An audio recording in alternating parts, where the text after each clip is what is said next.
प्रिय छात्रों, आज की क्लास में मैं आपके सामने जो ट्रिक लेकर के आ रहा हूँ वो है आपका क्षेत्रफल की दृष्टि से राज्यों का क्रम। और उस क्षेत्रफल की दृष्टि से राज्यों के क्रम में कौन कौन से क्रमानुसार भारत के सर्वाधिक क्षेत्रफल वाले राज्य हैं। तो हेडिंग बना लीजिए आप लोग कि क्षेत्रफल की दृष्टि से राज्यों का क्रम। हेडिंग ट्रिक में आपका क्या हो जाएगा?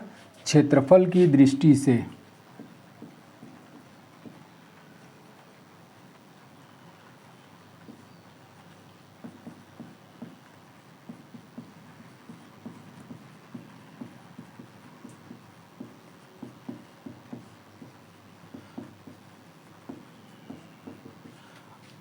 अब जैसे कि भारत में कुल मिलाकर के 28 राज्य और 8 केंद्र शासित प्रदेश हैं। तो इस 28 राज्य और 8 केंद्र शासित प्रदेशों में भारत के सर्वाधिक क्षेत्रफल वाले राज्य का क्रम क्या है, वही ट्रिक आपके सामने है। और उस ट्रिक को इस माध्यम से समझा जा सकता है या इस क्वेश्चन को इस ट्रिक के माध्यम से आप सॉल्व कर सकते हैं। और वो ट्रिक है आपका राम महान है यूपी में रात में। राम महान है,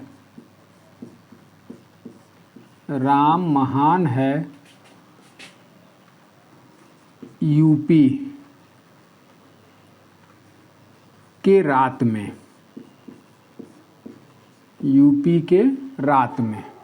अब यहाँ पर ये आप देख रहे होंगे कि राम महान है यूपी के रात में, तो यहाँ पर कुछ स्टेट का नाम इस ट्रिक से निकलना शुरू हो जाएगा जो क्रम के अनुसार है। जैसा कि आप लोगों की एग्ज़ाम्स वगैरह में परीक्षाओं में क्रमानुसार व्यवस्थित करने को क्वेश्चन आते रहते हैं। तो अब भारत में कुल 28 राज्य हैं। उस 28 राज्यों में सर्वाधिक क्षेत्रफल वाले राज्यों का क्रम का ट्रिक आपके सामने है। अब इसमें से 5 राज्यों का क्रम हमने आप लोगों के सामने इसमें ट्रिक में दे दिया है। अब वो कौन कौन से हैं? तो एक स्टेट रा, दूसरा म से एक स्टेट निकल जाएगा, महा से एक स्टेट निकल जाएगा, और यूपी तो आप जान ही रहे हैं कि उत्तर प्रदेश, और रात से एक स्टेट निकलेगा। तो इस तरीके से ये 5 स्टेट का क्षेत्रफल के अनुसार क्रम आपका निकलना शुरू हो जाएगा। अब इसमें रा से कौन सा स्टेट होगा? तो रा से आपका हो जाएगा राजस्थान। तो सर्वाधिक क्षेत्रफल वाला भारत का राज्य कौन सा है? रा से राजस्थान। म आ गया तो म से कौन सा स्टेट निकलेगा? तो म से आपका निकल गया मध्य प्रदेश, मध्य प्रदेश। महा से कौन सा स्टेट निकला? तो महा से आपका निकल गया महाराष्ट्र, महाराष्ट्र। और चौथे नंबर पे आपका कौन सा है? यूपी, यूपी यानी कि उत्तर प्रदेश, उत्तर प्रदेश। उसके बाद से रात, रात से कौन सा स्टेट निकाल सकते हैं? तो रात यानी कि गुजरात, गुजरात। तो इस तरीके से ये भारतीय राज्यों का क्रम है जो कि आपका क्षेत्रफल की दृष्टि से इनका क्रम व्यवस्थित किया गया। तो पहले स्थान पे भारत का सर्वाधिक क्षेत्रफल वाला राज्य कौन सा हो गया? राजस्थान। और ये राजस्थान भारत के कुल क्षेत्रफल का कितना भूभाग प्रतिनिधित्व करता है? तो ये आपका 10.41%, 10.41% भारत के क्षेत्रफल का प्रतिनिधित्व करता है। उसके बाद से आपका आ गया म से मध्य प्रदेश। तो ये कितना एरिया भारत का कवर करता है? तो ये 9.38%। और उसके बाद से महाराष्ट्र है, तो महाराष्ट्र कितना प्रतिनिधित्व करता है? तो 9.36%। और उसके बाद से आपका यूपी हो गया। तो उत्तर प्रदेश भारत के कुल भौगोलिक क्षेत्रफल का 7.33% प्रतिनिधित्व करता है। और गुजरात है, तो गुजरात यानी कि ये 5.96%, 5.96% भारत के भौगोलिक क्षेत्रफल का प्रतिनिधित्व करता है। तो इस तरीके से अगर क्रम व्यवस्थित करने को आ गया तो आप बस इतना याद रखिए कि राम महान है उत्तर प्रदेश के रात में, यूपी के रात में, और रा से राजस्थान, म से मध्य प्रदेश, महा से महाराष्ट्र, यूपी से उत्तर प्रदेश और रात से गुजरात। और कितना परसेंट भारत के कुल भौगोलिक क्षेत्रफल का कितना परसेंट ये लोग प्रतिनिधित्व करते हैं, इसका डाटा हमने आपके सामने दे दिया। अब इसी के साथ दूसरा ट्रिक हम देने जा रहे हैं, वो है कि भारत के पश्चिमी तटीय राज्य, भारत के पश्चिमी तटीय राज्य, मतलब सीधे सीधे पहले ये देख लीजिए तटीय राज्य, तटीय राज्य। और इस तटीय राज्य का मतलब क्या हो गया कि भारत के ऐसे राज्य जो पानी के तट के किनारे क्या हैं, स्थित हैं। अब जैसे कि अगर आप लोगों के दिमाग में भारत का नक्शा होगा तो इस टाइप से भारत का नक्शा नीचे वाला पोर्शन है, ये आपका यहाँ पर गुजरात हो जाता है। और उसके बाद से ये जो पूरा एरिया है, ये एरिया किसका माना जाता है, तो ये एरिया पानी का समूह है जो कि आपका ये अरब सागर के रूप में जाना जाता है, अरब सागर। और ये एरिया जो आपका निकलता है, ये एरिया किस चीज़ का निकलता है, तो ये आपका पोर्शन बंगाल की खाड़ी हो जाती है, बंगाल की खाड़ी। अब एक तरफ आपका भारत के इस साइड में, चूंकि अगर मैप आप देखते हैं तो सबसे ऊपर आपका उत्तर हो गया, उत्तर के नीचे आपका दक्षिण हो गया, ये पोर्शन आपका पूरब हो गया और ये पोर्शन आपका पश्चिम हो गया। तो इस तरीके से दिशा में अब ये जो पोर्शन है ये क्या माना जाता है, बंगाल की खाड़ी। यानी कि भारत के पूर्वी क्षेत्र में कौन सा तट स्थित है, तो उसे बंगाल की खाड़ी के नाम से जाना जाता है। अब ये पोर्शन जो है वो आपका क्या हो गया, ये आपका पश्चिम हो गया। और इस पश्चिम भाग में कौन सा सागर स्थित है, अरब सागर। तो भारत के ये तटीय राज्य कौन कौन से हैं जो पूरब और पश्चिम साइड में स्थित हैं, तो इसका भी एक ट्रिक है। लेकिन पहले ये जान लीजिए कि तटीय राज्यों की कुल संख्या कितनी है। तो भारत में तटीय राज्यों की कुल संख्या 9 राज्य हैं, तटीय राज्यों की कुल संख्या 9 है। और इस 9 में पूरब साइड में कुल कितने राज्य स्थित हैं और पश्चिम साइड में कुल कितने राज्य स्थित हैं। अब पहले देखते हैं पश्चिमी तटीय राज्य, हेडिंग बना लीजिए, पश्चिमी तटीय राज्य। और इस पश्चिम तट पर कौन कौन से भारत के राज्य स्थित हैं, इसका एक ट्रिक है, केक गुम हो गवा पश्चिमी तट पर। ट्रिक क्या है, केक गुम हो गवा।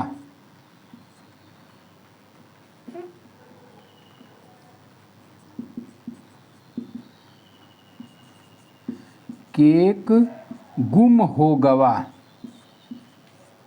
हो गवा कहाँ पर गुम हो गवा, तो पश्चिमी तट पर, पश्चिमी तट पर।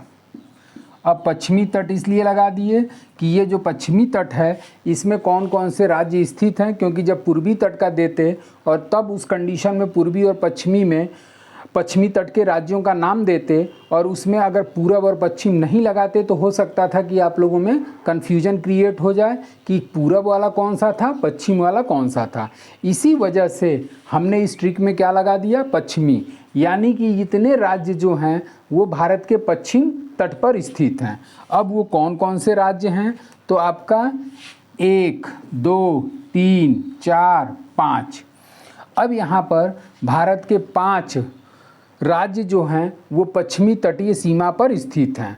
और वो राज्य कौन कौन से हैं, तो एक आपका हो गया के से कौन सा स्टेट निकला, केरल। क से कौन सा स्टेट निकला, तो क से आपका निकल गया कर्नाटक।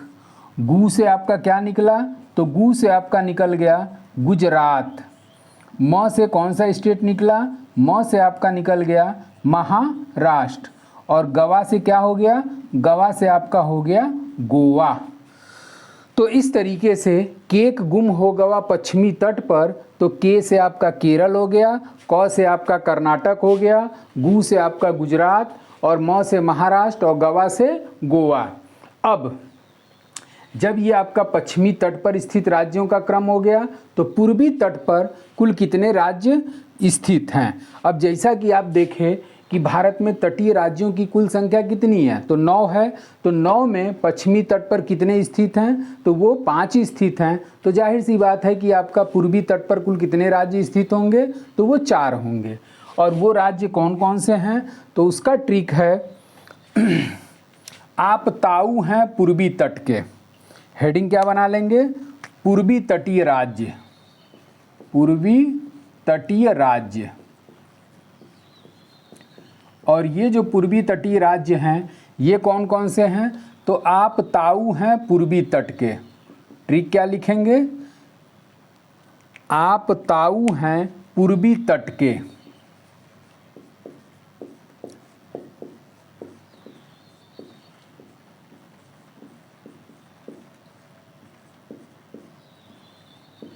अब यहाँ पर ये सभी क्या हो गए, पूर्वी तट के।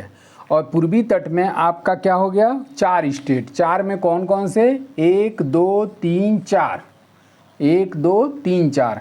आ से कौन हो गया, तो आ से आपका हो जाएगा आंध्र प्रदेश, आ से आंध्र प्रदेश। प से क्या हो गया, प से आपका हो जाएगा पश्चिम बंगाल,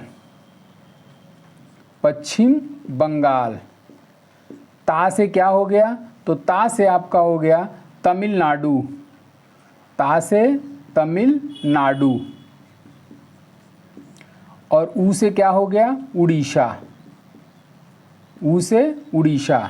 तो इस तरीके से ये 4 पूर्वी तटीय राज्य हैं। और उसका ट्रिक क्या हो गया, आप ताऊ हैं पूर्वी तट के।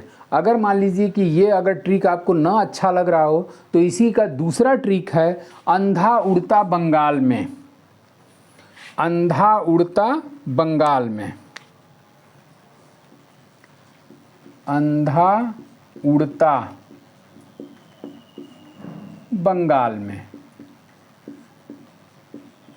अब यहाँ पर 1 2 3 4, अंधा से सीधे सीधे आपका अंधा से कौन सा स्टेट हो गया, तो अंधा से आपका हो गया आंध्र प्रदेश, अंधा से आंध्र प्रदेश। उसके बाद से उड़ से कौन सा हो गया, तो उड़ से आपका हो गया उड़ीसा। और ता से क्या हो गया, ता से हो गया आपका तमिलनाडु। और बंगाल से आपका क्या हो गया, बंगाल से आपका निकल गया पश्चिम बंगाल।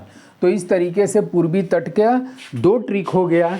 एक आपका आप ताऊ हैं पूर्वी तट के, या फिर अगर ये ना पसंद आए तो इसका दूसरा ट्रिक हो जाता है अंधा उड़ता बंगाल में।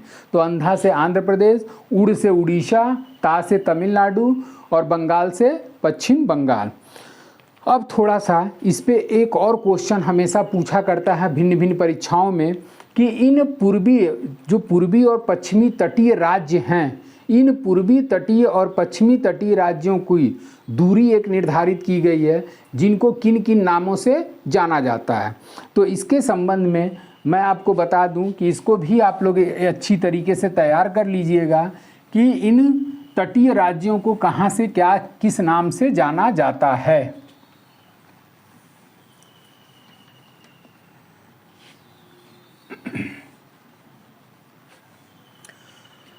तो इसको देख लीजिए। अब आंध्र प्रदेश से तमिलनाडु, कहाँ से कहाँ तक, तो आंध्र प्रदेश से तमिलनाडु।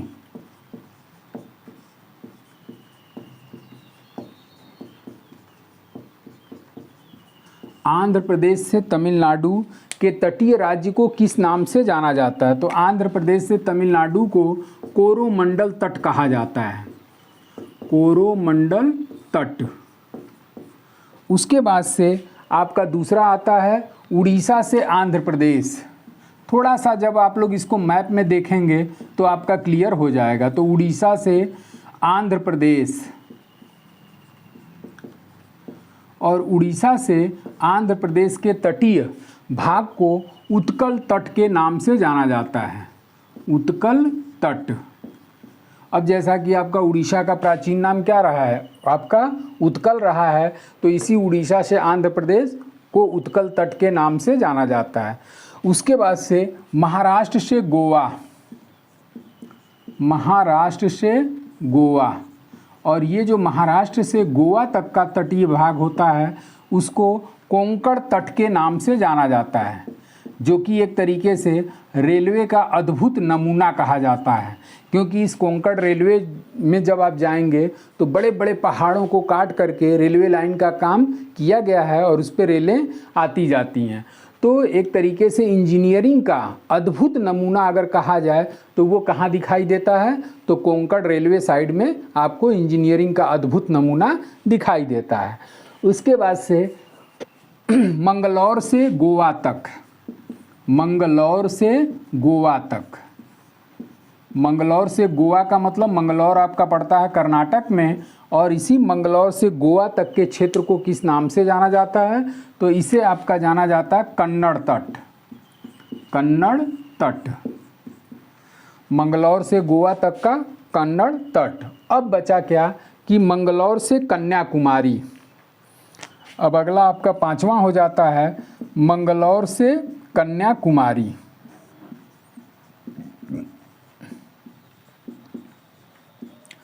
और ये जो मंगलौर से कन्याकुमारी तक है, इसको आपका मालाबार तट के नाम से जाना जाता है। तो इसका आंसर क्या हो जाएगा, मालाबार तट। तो इसको आप लोग ज़रूर देख लीजिएगा, क्योंकि ये तटीय भाग का अक्सर परीक्षाओं में क्वेश्चन आता है कि कहाँ से कहाँ तक के भाग को किस नाम से जाना जाता है, या तो फिर सीधे पूछ देता है कि कन्नड़ तट का विस्तार कहाँ से कहाँ तक है, तो मंगलौर से गोवा तक। तो ये आपके पश्चिमी तटीय राज्यों की कुल संख्या हमने बता दिया, और ये कुल संख्या 9 है, और उस 9 में पश्चिमी तट वाले स्थित राज्यों का ट्रिक हमने जो बताया वो है केक गुम हो गया पश्चिमी तट पर।